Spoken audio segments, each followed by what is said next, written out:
여러분, 오늘 본문은 명절 끝날이라고 오늘 37절에 기록이 되어 있습니다. 이 명절은 초막절, 장막절, 수장절, 유대인의 3대 절기 중에 마지막 절기인 명절을 이야기하는 것이고요. 예수님은 이 명절에 첫날부터 이 명절에 참석하지 않으시고 사람들의 눈을 피하여서 중간쯤부터 예루살렘에 입성을 하셔서 참석을 하셨고, 중간쯤에 입성하셔서 이스라엘 백성들, 유대인들에 대해서 말씀을 교훈하고 강론하셨다라는 것. 그리고 이제 명절 끝날이 왔습니다. 그리고 그 명절 끝날을 오늘 본문은 어떤 날이라고 이야기합니까? 곧 큰 날이다.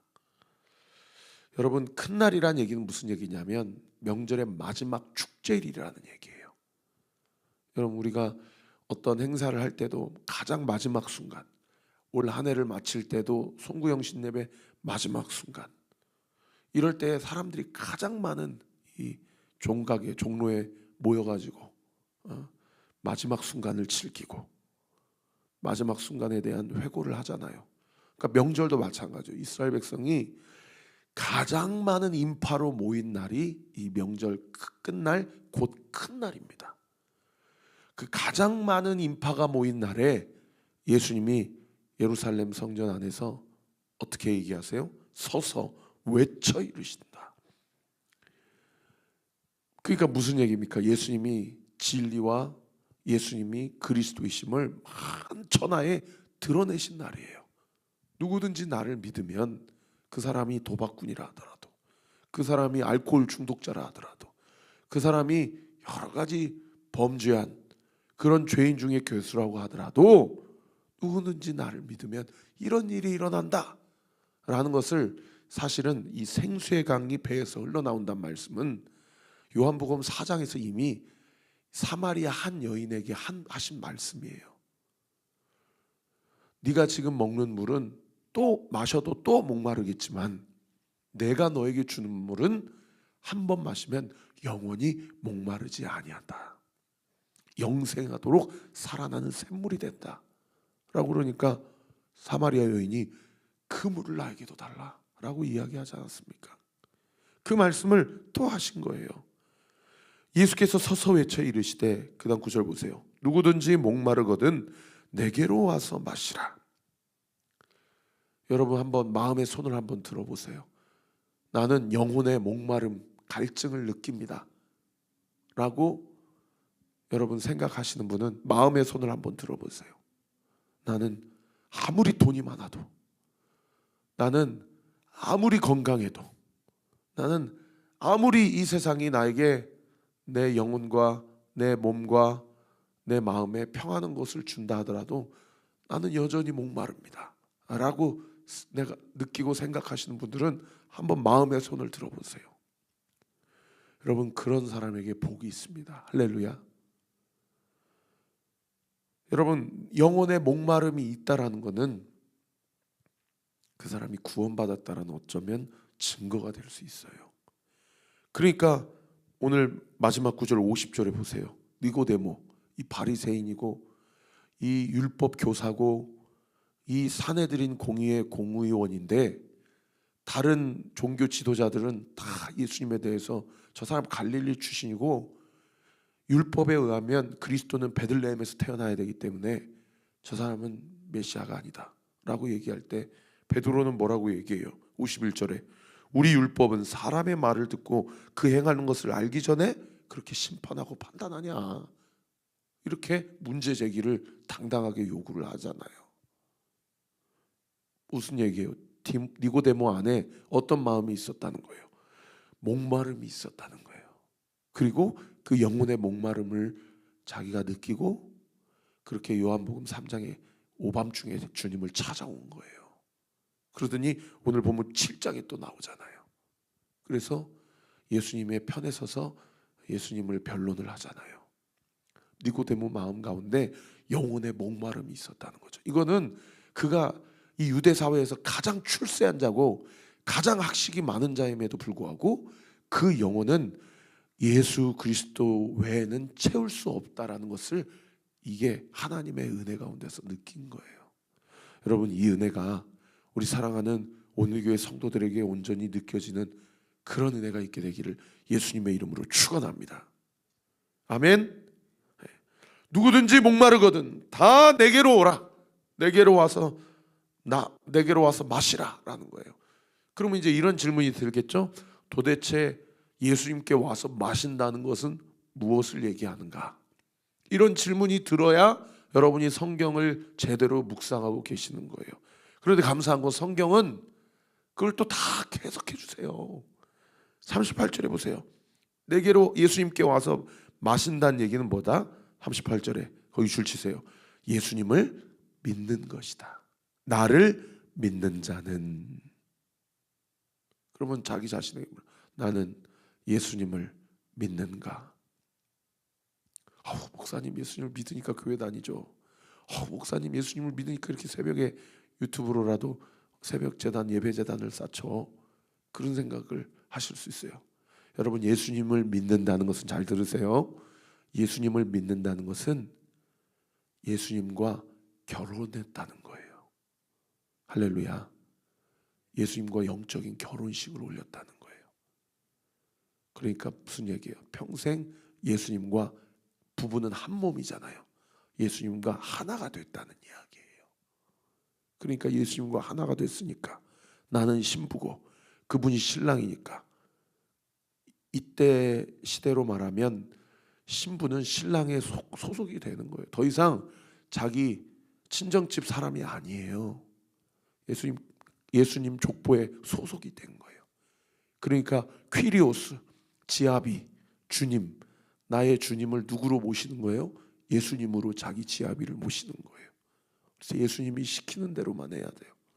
예수님이 말씀하시는 것을 듣고 예수님과 항상 함께 있고 예수님과 항상 동행하는 것, 그것이 예수님과 영적인 결혼식을 올린 것이고 그리스도와 연합한 것이에요. 그게 예수님을 믿는 것입니다. 나를 믿는 자는 성경의 이름과 같이, 이 성경의 어디의 이름과 같이를 얘기하냐면 신명기 18장 15절을 이야기합니다. 신명기 18장 15절에 모세가 죽기 전에 이스라엘 백성에게 이제 때가 되면 나와 같은 선지자를 하나님이 우리 민족에게 보내주실 것이다. 그 선지자는 메시아를 이야기합니다. 그리스도를 이야기해요. 그러면서 모세가 유언으로 18장 15절에 뭐라고 남깁니까? 너희는 그의 말을 들으라 라고 유언을 하고 하나님의 부르심을 받습니다. 그러니까 이스라엘 백성, 신부 대신 그리스도인은 신랑이신 예수님의 말을 듣고 순종해야 될 책임과 의무가 있는 자들이에요. 그게 예수님을 믿는 거예요.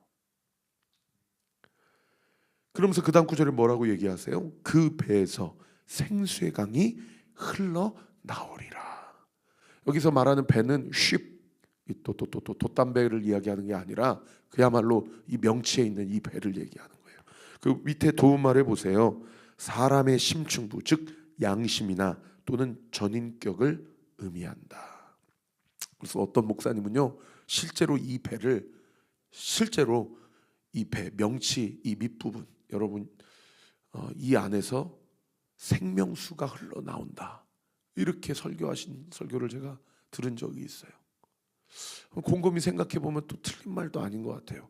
저도 마음이 뭔가 불안하거나 두려움에 휩싸이게 되면은 이 명치 부분이 자꾸 뭔가 얹히더라고요. 그런 느낌을 받아요. 이 부분이요, 딱 이 부분. 여러분은 어떠세요? 그러나 여러분 이 배에서 생수의 강이 흘러나온다는 얘기는 사실은 성경적으로 해석하는 것이 정확한 해석이에요. 또 성경이 이걸 다 해석해주고 있어요. 도대체 이 배에서 무슨 생명수가 흘러나온다는 얘기냐? 그 다음 구절에 보세요. 이는 그를 믿는 자들이, 누가요?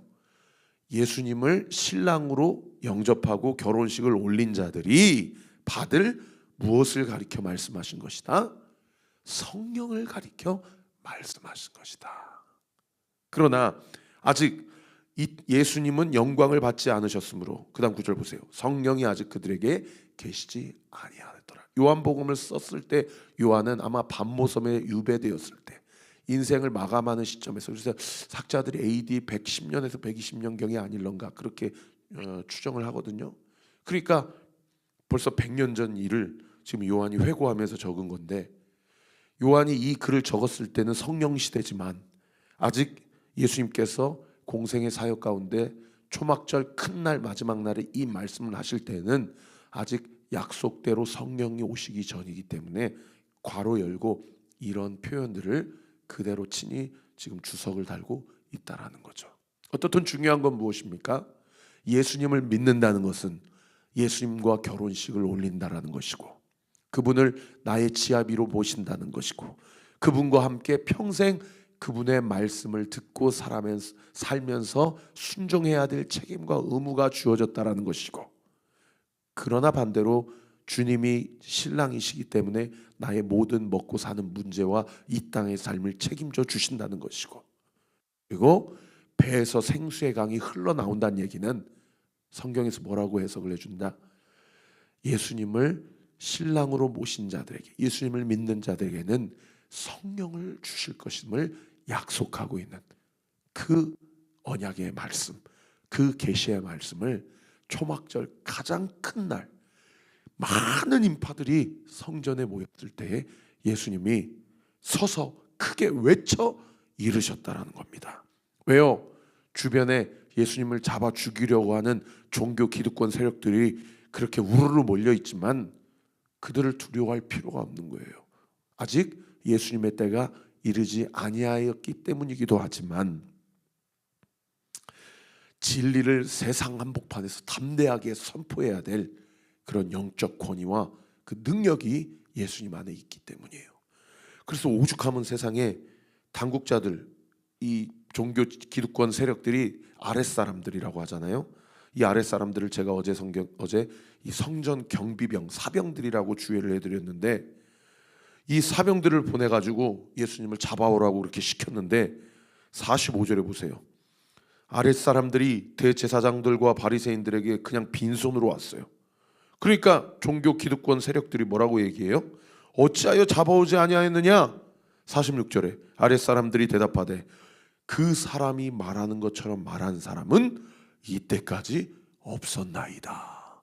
세상에 이 창과 이 검으로 어떻든 사병이지만 무장한 사람들, 그것도 한 사람도 아니고 적어도 한 소대 이상 예수님을 잡으려고 그렇게 십수명이 가서 예수님을 끌고 오려고 그랬는데, 세상의 명절 큰 날에 예수님이 남루한 옷차림으로 그런 가지고 있는 것이 하나도 없고, 육적인 눈으로 봤을 때는 너무나도 비루하고, 저 사람은 초등학교도 못 나온 사람인데 어떻게 사람들을 가르칠 수 있느냐, 글도 모르는 사람 아니냐, 그런 어떤 공격을 받는, 인신 공격을 받는 그런 상황 가운데서도요, 예수님이 누구든지 목마르거든 내게로 와서 마시라, 나를 믿는 자는 내 배에서 생수의 강이 흘러 나오리라 라고 이렇게 담대하게 서서 큰 소리로 외치니까 창과 검으로 그렇게 무장한 그 성전 경비병들도 그분의 영적 권위에 이게 눌려가지고 감히 그분을 포박하지 못하고 그냥 빈손으로 올 정도로, 단순히 하나님의 때가 아직 이르지 아니하였기 때문에 성전 경비병들 아랫사람들이 못 잡아온 것이 아니고, 예수님이 이 초막절 큰 날에 하신 이 말씀이 그만큼 영적 권위가 있고 담대한 하나님께서 진리를 선포하게 하셨다는 것을 알 수 있는 그런 대목이라는 거죠. 사랑하는 성도 여러분, 오늘 이 아침에도 우리가 말씀을 먹으십시다. 나는 예수님을 믿습니다. 우리 한번 가슴에 손을 얹고 저를 따라서 여러분 예배드리는 그 현장 가운데서 나지막한 목소리로 한번 고백해 주세요. 주님, 나는 주님을 믿습니다. 나는 예수님의 신부입니다. 내 안에 이 배에다가, 이 명체에다가 손을 얹으세요. 내 안에 성령님이 계십니다. 할렐루야. 여러분, 그러한 믿음의 신앙 고백 가지고 담대하게 오늘 하루도 한파 경보라고 하지만은 우리의 영과 우리의 속은 성령의 불로 뜨거워져서 영적으로 얼어있는 영혼들을 녹이고 그 영혼들에게 성령의 따스한 기운을 흘려보내는 저와 우리 모든 온내교회 성도들 되시기를 우리 구주 예수 그리스도 이름으로 축원합니다. 그런가 하면 두 번째로 여러분에게 짚어드리고 싶은 말씀이 뭐냐면 40절에 보세요. 그런 담대한 말씀을 예수님께서 선포할 때 무리 가운데서 이렇게 이제 쟁론이 일어납니다. 말다툼이 일어나고 다들 자기가 한 가닥씩 한다고 생각을 하니까 자기 생각을 말해요. 그런데 40절에 보면은 뭐라고 얘기하는 거 아니? 이 사람이 참으로 그 선지자다 라고 얘기하는, 선지자라고 얘기하는 사람도 있고 41절에 보면 메시아 그리스도라고 믿는 사람들이 있어요. 어떤 사람은 그리스도라 하며 또 어떤 사람들은 또 어떻게 얘기하냐? 그리스도가 어찌 갈릴리에서 나오겠느냐 라고 그렇게 이야기를 해요. 무리 중에 이런 말을 하는 사람도 있지만은 율법 교사들 또 종교 기득권 세력들 이런 사람들도 52절에 니고데모에 대해서 뭐라고 얘기합니까? 너도 갈릴리에서 왔느냐? 찾아보라. 갈릴리에서는 선지자가 나지 못하느니라 라고 하면서 무리들뿐만 아니라 기득권 세력 중에서도 예수님이 갈릴리 출신 나사렛 고향이기 때문에 그 사람은 메시아가 될 수 없고 선지자조차도 감당할 수 없는 그런 비천한 백그라운드를 가지고 있는 사람이다 라고 하면서 그렇게 예수님을 멸시하죠. 여러분, 그러면 메시아 그리스도는 어디에 나와야, 어디서 태어난다라고 기록이 되어 있습니까? 베들레헴에서 태어나야 된다고 그렇게 선지자가 예언을 했어요. 그게 이제 미가서 5장 2절에 기록되어 있는데 42절에도 무리 중에 그 성경 말씀을 언급하면서 자기의 구약 성경에 대한 알량한 지식을 자랑하는 무리들이 있어요. 42절 보세요. 성경에 이르기를 그리스도는 다윗의 씨로 또 다윗이 살던 마을 베들레헴에서 나오리라 하지 아니하였느냐 라고 하면서 내가 성경을 좀 아는데 메시아는 베들레헴이 고향이라고 그랬어 라고 하면서 미가서 5장 2절을 인용을 하면서 자기의 성경 지식을 자랑하며 저 사람은 메시아가 아니야 라고 그렇게 자기 판단, 자기 심판을 내리는 사람들이 있다는 거예요. 그리고 율법 교사들도 그리고 이 종교 기득권 세력들도 빈손으로 온 성전 경비병에 대해서 너희도 그 미혹되었냐? 그리스도에게 꼬임당한 거 아니냐? 라고 하면서 48절에 뭐라고 얘기하느냐? 당국자들이나 바리새인 중에 예수를 믿는 자가 어디 있느냐? 우리같이 율법에 대해서 구약 성경에 대해서 전문가도 저 사람이 메시아가 아니라고 얘기하는데 너희 이 성전 경비병들 이 아랫사람들아 너희가 우리보다 율법과 성경에 대해서 토라에 대해서 더 잘 알아? 라고 하면서 세상이 49절에 뭐라고 얘기하는 거니? 율법을 알지 못하는 이 무리는 저주를 받은 자로다.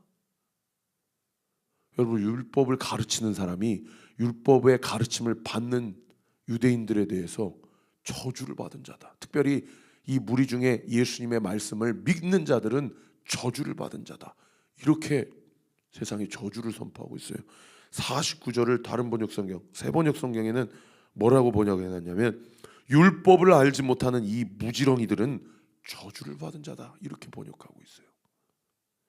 그러니까 제가 지금 무엇을 이야기하고 싶어서 지금 이 말씀을 자꾸 인용하냐면 첫 번째, 신앙생활 하면서 자기 알량한 지혜와 지식으로 어떤 사람이나 또는 어떤 상황에 대해서 섣불리 판단하고 정죄하는 사람들, 이런 사람들이 교회 안에 있을 수 없다. 있다. 얼마든지 있을 수 있다는 거예요. 여러분, 이 말씀을 누군가에게 그렇게 들이댈 게 아니라 우리 서로 자신에게 들이대야 돼요.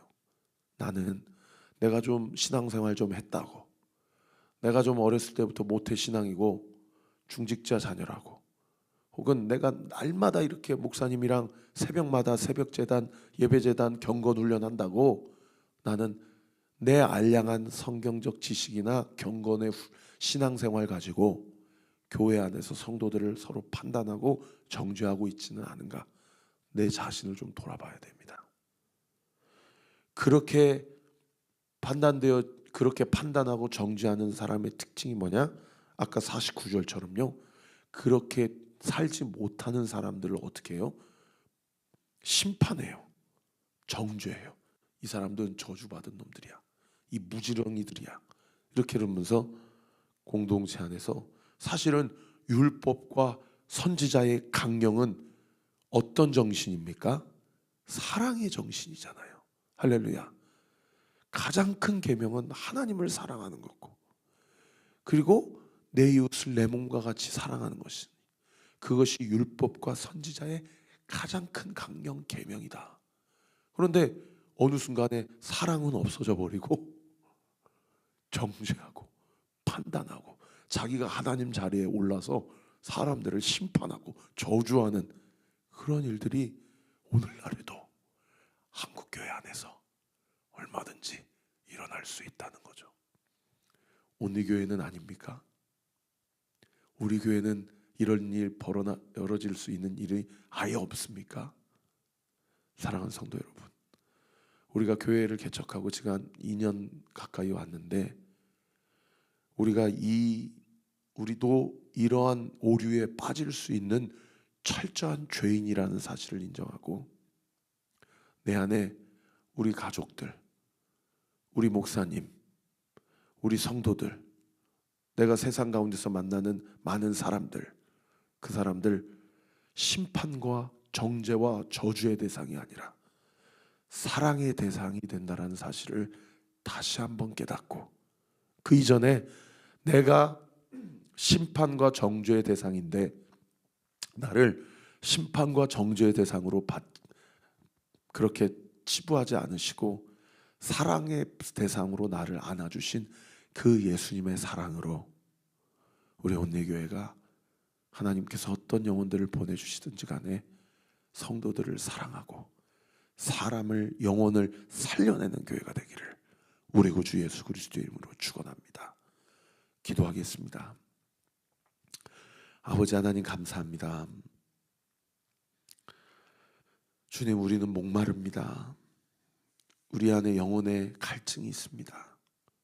그런데 우리 주님께서는 나에게 오는 자는 누구도 목마르지 아니하리라 말씀해 주셨고, 그 배에서 생수의 강이 흘러나올 수 있도록 성령을 주셨다고, 그리고 우리는 그 성령의 충만함을 받아 오늘 이 하루도 살 수 있음을 이 아침에 다시금 깨닫게 해주심에 감사합니다.